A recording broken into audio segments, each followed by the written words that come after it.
Hey, welcome into Crunch Time with Chris, brought to you by Captain Crunch. Captain Crunch Time with Chris. Enjoy it. No, there's no sponsor at all, actually, Coach Cornelson from Republic. We're wearing the orange today for that. Yeah, I do this every week. I'm trying to convince some people to sponsor us. There you go. First time's free. You know how it is, General Mills folks. But let me tell you what, speaking of the first time, when you first started at Republic, 5 straight losing seasons, and right away, 6-5, which happened to be the best record since 2007, and obviously nothing but the arrow pointing up since you first got here. It's been the kind of thing that when you're coaching, you're trying to do, right? Like to build up the program. And a lot of coaches dream of something like that, and you've been able to pull it off here. 41-16 now in, what is it, your 5th? Did I do the math right? Okay, yes. Also, obviously, a couple years ago, a state championship appearance. I was there. Well, I wasn't at the state championship game. I was at the Webb City game that you guys won. That was fun. Yes. Oh, back and forth that game went on. And you're just coming off a win over Webb City again, another back and forth one with the Cardinals.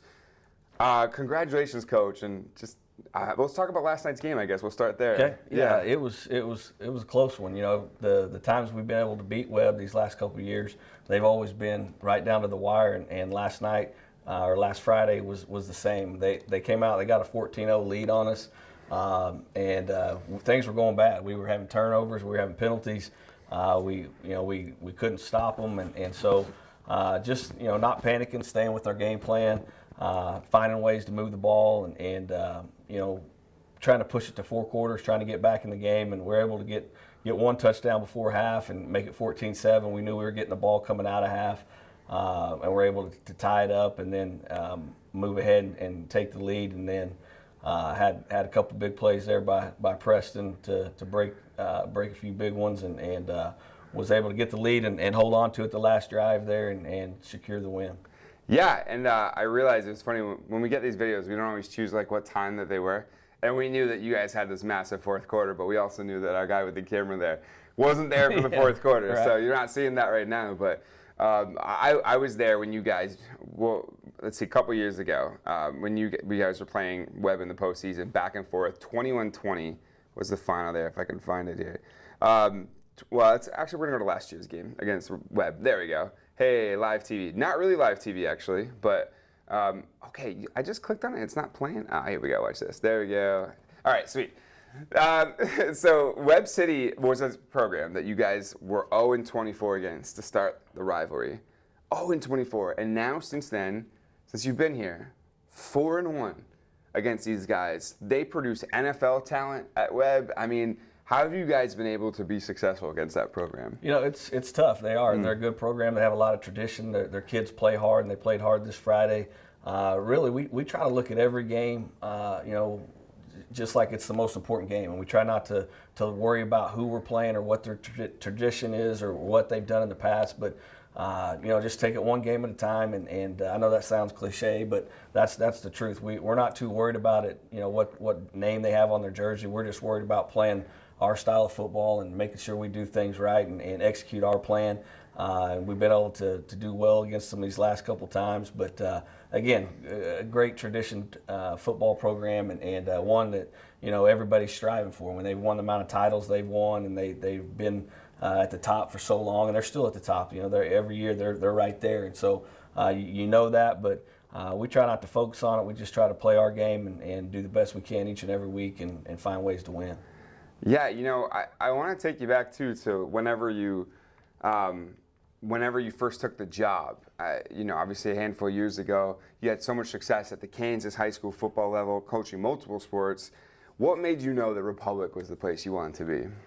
There was a lot of things. One, I knew I was going to leave Gardner and wanted to get closer to my parents. This was in the right direction. It's still not real close, but it's closer. Where are they? They're in Texas. Okay, So, yeah, hey, a little bit closer? Yeah, a little closer. So I was trying to make sure I headed that direction. And then, honestly, when I got there, I saw the size of the school. I saw, the kids walking the halls and got to talk to our administration and really just felt like it was a good fit. A lot of times when you're trying to turn a program around, it's not just hiring a coach. That's part of it. But a lot of it is people at all levels, whether it's your assistant coaches or your administration, all the way up to your superintendent. there has to be a vision there, and there has to be something that people want to do, and it's not something that just a coach can do. And when I met with Dr. Pierce and Dr. Overstreet and Trevor Fisher and all the Mr. Thompson, all the guys that I met with that are still my administration, I could really tell they were excited about my vision, what I thought we could do for the program. They wanted to do it, and so it just felt like a good match, and I felt like it was a good place to raise my kids and to let my kids go through the school system there. I had a daughter that just graduated, and I have a son now as a sophomore, and then one that's in second grade. So just a great town, a great community. We're very blessed to be a part of it, and it's been really good to us. And so we're excited for the future, but so far the first 5 years have been really good. Yeah, and you're starting out the season 5-1 here. Coach, I don't know what happened. You lost one game against Nixa. Oh wait, everyone does. Yeah. So that was we were impressed. We were just seeing when we were covering it how we're so used to like the Nixa games. They're oftentimes over. Not always, but oftentimes feel like they're over by halftime. Not the case with your program. You guys battled them right to the end. Do you like those measuring sticks games, even though it's not a win, but you played against the best of the best there? Yeah, and Coach Perry's done an amazing job. He came either a year or two before I did, and he's really got that program at an extremely high level. And so it's a good football team each and every year. It's a tall task for us game one. We do so much with film study and making sure we have a plan that fits what they're good at. It's tough to do that game one, and so these last 2 years that we've matched up with them game one, it's been one-sided. They put it on us pretty good both years. So we got to do a better job in the summer, making sure we're prepared for that. But it is a good measuring stick. It allows you to see a lot of your issues, right? Week one, where you got to get better, where you're weak at, and what all those different things. So it's a test that it comes awfully fast when it's game one, and so it's kind of like, and I heard this one of the college coaches, it's kind of like taking your final the first day of class, and so that's what it feels like. It's hard to be that prepared and play at the level you want to, but hopefully we learn from it, we build from it, and get better because of it, and I think we have the last 2 years. Look at me asking you about your only loss here against a team that beats everyone, right? We got the Joplin game up now here. This is a game you guys won earlier this year, and Preston McCracken is so much fun to watch. He almost seems like he runs like he's on he's on fire or something. You know what I mean? I did the athlete week on him for the baseball. I mean, obviously he's going to school for baseball too. It's not even technically his best sport, I guess. But what has it been like having him as your quarterback? Yeah, he's done a great job. He's gotten better at making the correct reads.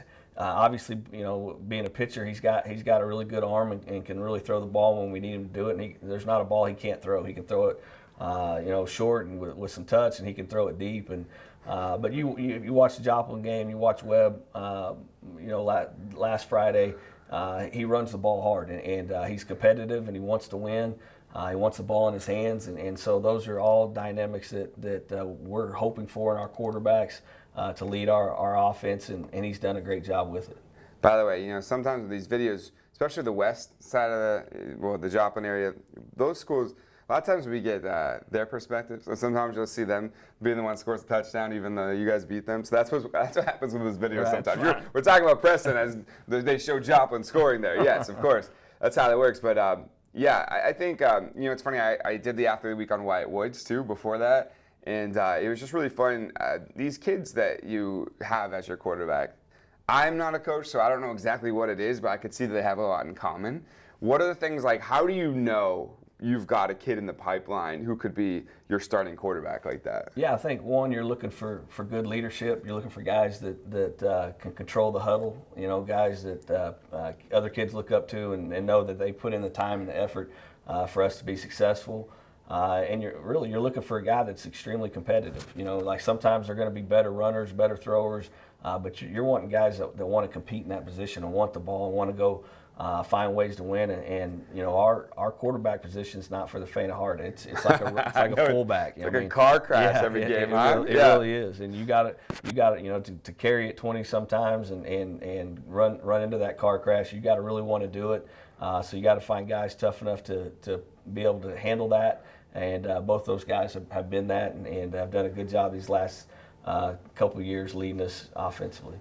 It seems like you have a lot of schools in the Joplin area that you are playing. Obviously, Carthage is the next one's up. They're also a team that held it close against Nixa, at least through halftime. That's when I had to leave. I remember I was shooting that game.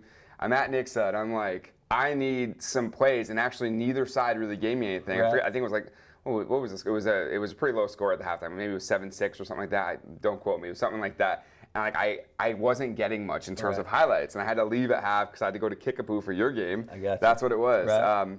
We'll switch over to that one. I got that video right here, I think. Yeah. So yeah, there we go. So I ran over to this game, but so that's a team that obviously shows up to play, just like you guys do every single week. I don't think I've seen a Carthage game where I'm like, oh, yeah, they got blown. No, that's not. They're similar. Do you feel like you see a lot of similarities in your program there? Yeah, they've done an amazing job as well. I think 2019 they won state. They've won ever since, and really they've had our number. We haven't beat them many times, and outside of probably them and Nixa have been the two teams that we haven't done real well against. So we've got to play better against them. They've got to. Really, their offensive scheme is really good. It's one that's similar to ours, but they just do it from the gun, and so they get a lot of bodies to the point of attack and do things that are really good and really tough to stop. And so we're going to have to play better than we have in the last or last year at least against them to be able to hold up. But our conference this year with those two teams and Neyenhouse was really good this year. So and then we're all in the same district. Yeah. So we go back through the schedule again. So it's going to be last man standing in our conference and district, just because there's a lot of good teams, a lot of physical football teams that want to be successful and have been successful in the past. So it makes for a really tough district. But you're hoping that the tough regular season is getting you ready for that, and we're all kind of in the same boat. We know we're going to play each other twice, most likely, and so. You're just trying to get better each week, so when that happens, you're ready to go. With all that, you mentioned kind of some of the changes there, the scheduling and like the conference realignment, people coming and going.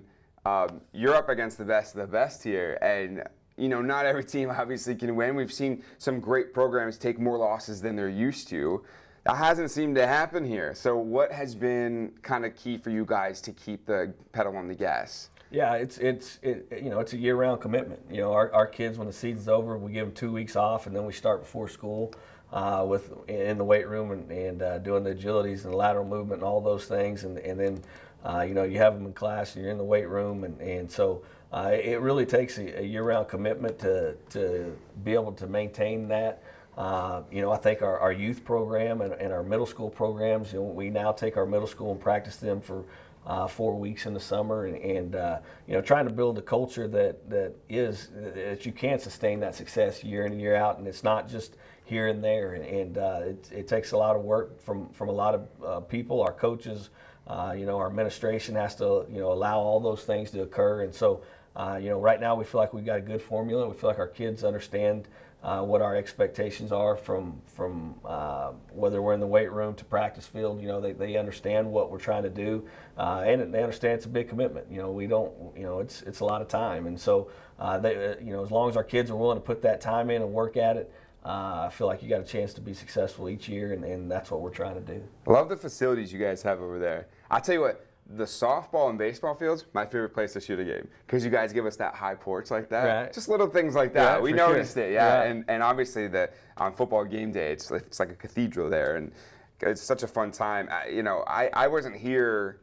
I got here probably 8 months after you got here. I got you. So it was new for me too. Right. So I'm not sure what it was like before that, but I remember going to my first Retmo game and I was like, oh, I love this. Look at that huge screen up there. I recognize that logo. Oh yeah, Mizzou, only yellow, right? Exactly. For sure. That's pretty good stuff. Yeah. What has been maybe some of your favorite things that you've maybe been pleasantly surprised by about being here, and some of the things that you really like as a coach? Yeah, I think one, the community support, and when you come to our games, sometimes it's tough to find a park. There's a lot of people there, and we were able to play these last couple of years some Saturday games in the playoffs, and to watch the parking lot fill up in the morning with tailgating. It's like it's a college atmosphere as far as the amount of people that are there before.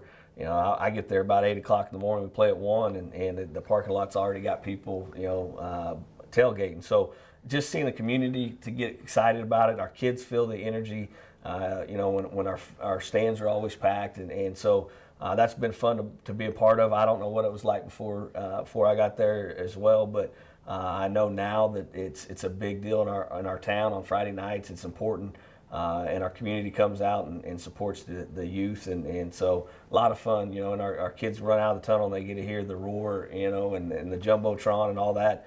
That doesn't happen everywhere. Not every kid gets that experience, and so again, we feel blessed that our kids are getting to be a part of that and get to see that kind of community and play in those kind of games.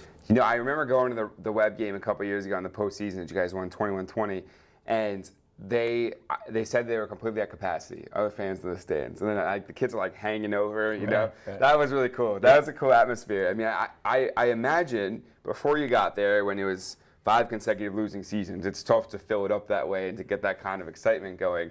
What is like the first thing you tried to instill when you were making that transition from a program that was used to having losing seasons to the one that a few years later would go to a state championship game? I think the biggest thing was trying to instill in our kids understanding that culture is a daily decision. It's not something that you can have all the things on the wall you want, you can talk about it, but you got to make the decision every day if you're going to outwork people or if you're going to come in there and loaf and take the day off or coast.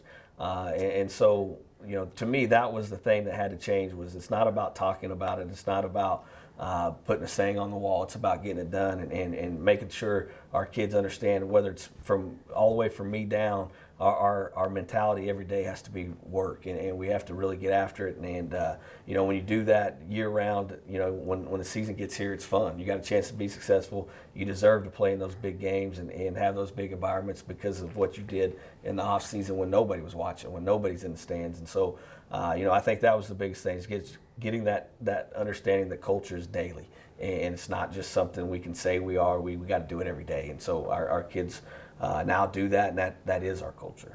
It's funny. I when you're telling that story, I'm thinking, I'm like, you know what?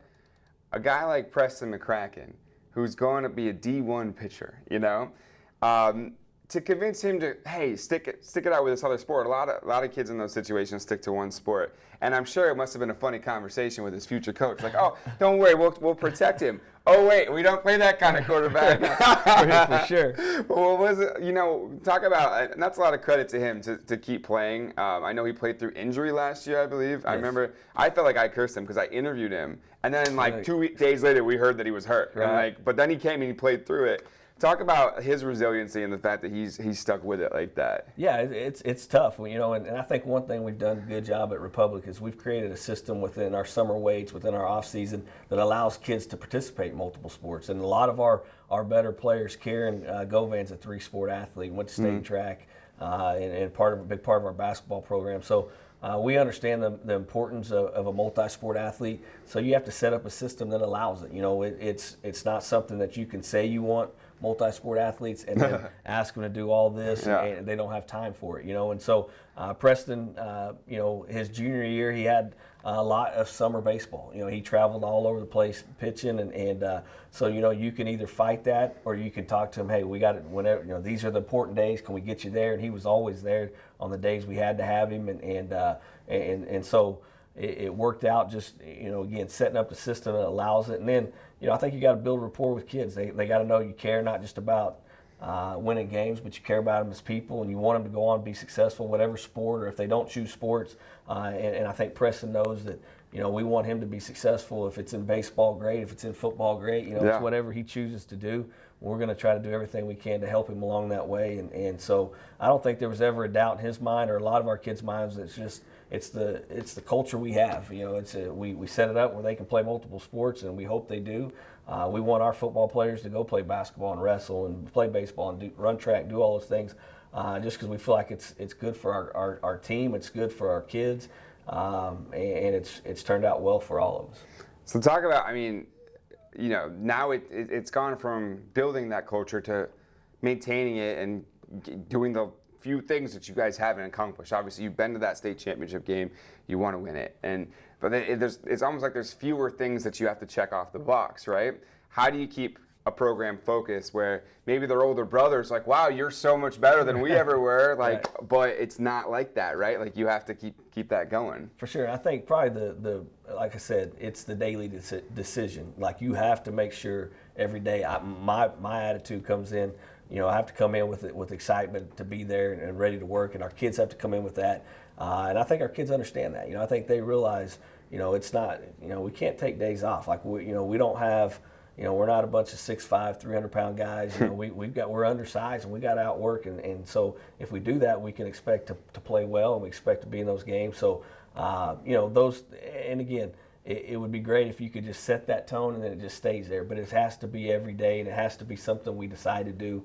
And so I really think that's been a big key is our kids coming in each and every day ready to work, ready to learn the game plan and whatever it is we do in that day. And they've done a good job of handling that and owning that and then, feeling like we belong when we play big games. So you've got the postseason coming up in a few weeks. Obviously, you've got 3 more opponents here in the regular season that you really want to focus on. I know how that one works. Next game, right? For sure. But what are the things you want to see headed into postseason play? Are there things you need to clean up? Are there things that you really are focused on for these last 3 weeks of the season, regular season? Yeah, absolutely. And we're not, we played well this last Friday, but we're nowhere close to what I think we can be if we continue to. One, stay healthy. You got to stay healthy. That's a big key in high school. Depth's an issue with most teams. Yeah. At least it is with us. So you got to stay healthy, and then you got to get better. You got to clean some things up. Like we had way too many penalties this last week. We put ourselves in the toughest spot possible with just penalties. Mm-hmm. And so we've got to eliminate some of those penalties that we can eliminate. But there's from an offensive line to a defensive line, there's so much we can get better at. These last few weeks, and I tell our kids all the time, the teams that continue to work, that are continue to get better, that don't hit the cruise control, are the teams that are going to win in the end. And so we've got to make sure that we don't, just because we've won some games and we've had big games in the regular season, that we don't get stuck on cruise control. We continue to grind and get better and correct the things that we're not very good at yet. And there's those things are on film. You can look at the highlights and those things look great, but there's a lot of things that weren't highlights these last couple of weeks, so we've got to make sure we fix those things. Coach, this is where I ask you, is there anything I haven't asked you about here that you would like to talk about in this podcast? Or did we hit it all? I think we've hit most of it. I think, we talked about a little bit about the culture and things. Probably what I should have talked a little bit about was, this group has had success. But it took that first 6 and 5 group to learn a new offense, to have a new coach, a new system, and to believe in some guy from Kansas was going to come in to take what he was saying and run with it. I think a lot of these kids are reaping some of the benefits of what that first group just had to entrust in me. And 6 and 5, I'm just as proud of that season as I am the seasons we've went, whether we went to state or whatever, because that's tough. When a lot of those seniors were really good football players, whole new system. They went from spread passing to what I do, and then the next year we were able to beat a few good teams, and then we were able to go to state. So it took a lot of work from guys that maybe aren't seeing the success that we have now, but it took those guys to get us to this point. That's fun. The building part is fun. It really is, for sure. Yeah, like from afar, we look at I had Coach Page in from Springfield Catholic. He's had to turn around too. Sure. We love talking to these guys. Aaron Hafner, Branson. I keep bringing in these guys who, I want to know what the special sauce is. You know what I mean? You probably won't tell me if I really push you on it, right? Exactly. But that's fun. We really enjoy watching you guys, and the atmosphere is on Saturdays and Fridays, whatever. I think Saturdays because that Webb City game was on Saturday. Yeah. But Friday nights, of course, just been so much fun for me to go to as a player, as a player. It's been a little while. Yes. As someone with a camera in his hand. Right. And Danielle, she's covered several of your games this year, and she's loved it as well. I know that. So we really enjoy covering you guys, and keep up the awesome work. Great. Well, thank you. Great things I know are ahead for you guys. And I appreciate it. Good luck going forward here. All right, man. I appreciate it. He's the captain of the ship over there, Republic. Captain Crunch Time with Chris, with head coach Ryan Cornelson. Coach, thanks again for coming in. Thank you. All right, so by the way, we do this thing at the end where, here we go. The camera, when they lights, camera, action, and they do that. That's how we close it out, too. Okay? So here we go. 1, 2, 3, crack. There we go. Nice, that was good.